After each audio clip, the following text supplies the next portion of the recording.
How do you get someone to listen to you when they have their own ideas and what you have to say makes no difference to them? I have concluded that you don't. There is the art of persuasion, there is explaining yourself until you're blue into the face.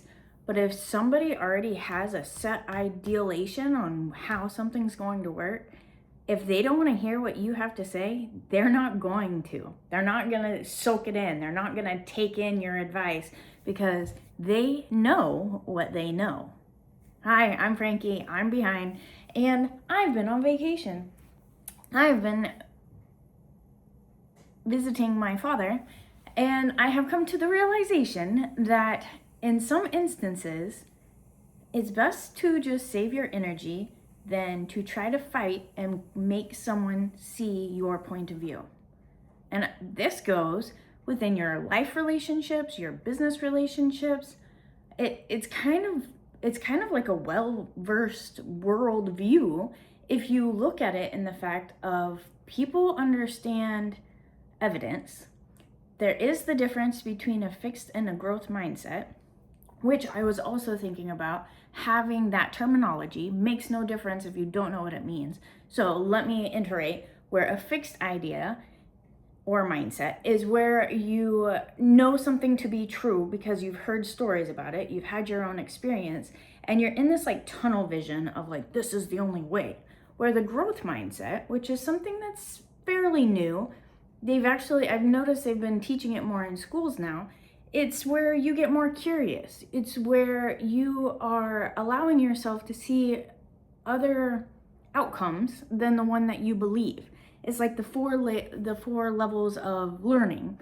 You have your what you don't know but you are conscious of, what you are working on but it's a struggle, and then it's where it's unconsciously conscious and you just automatically do it because you've been practicing and ingraining those habits, those practices, whatever you want to call it, into making it the new normal. But this is all relatively new. So if you are around an older generation or around a culture that is very set on their ways, it's difficult to start weeding yourself into with these new ideas to these people who have always known it a certain way. And I'm not saying that older generations aren't more open-minded, but you have to understand they've went through years of the way things have been. They've noticed how like past generations it's changed, but then you just kind of get set in your ways. You have years of experience of things going a certain direction, and it just kind of seems pointless to even see it in like a easier view. There's also that like limiting belief that, well, other people just have it so much better than I do. Victim mentality,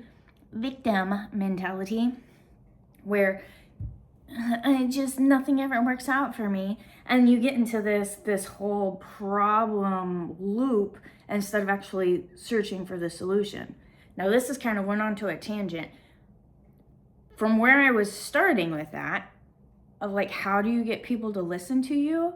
I have realized that with the experience, like with the evidence of showing them that there is another way, you kind of have to find what drives you.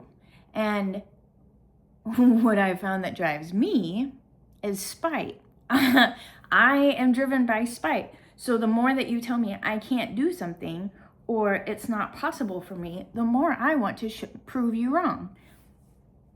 Different for everybody, but this is where I'm coming to. And I'm very aware of this. And while there's still that choice, like I have also realized that now that I'm on vacation wearing clothes that I don't typically wear, there has been some extra poundages that have made their way onto myself. And while I am very, very spiteful of getting back into shape, I'm still, within the last 3 days, I'm still recognizing where I'm not making the choice to do better habits, to exercise, to get more movement in.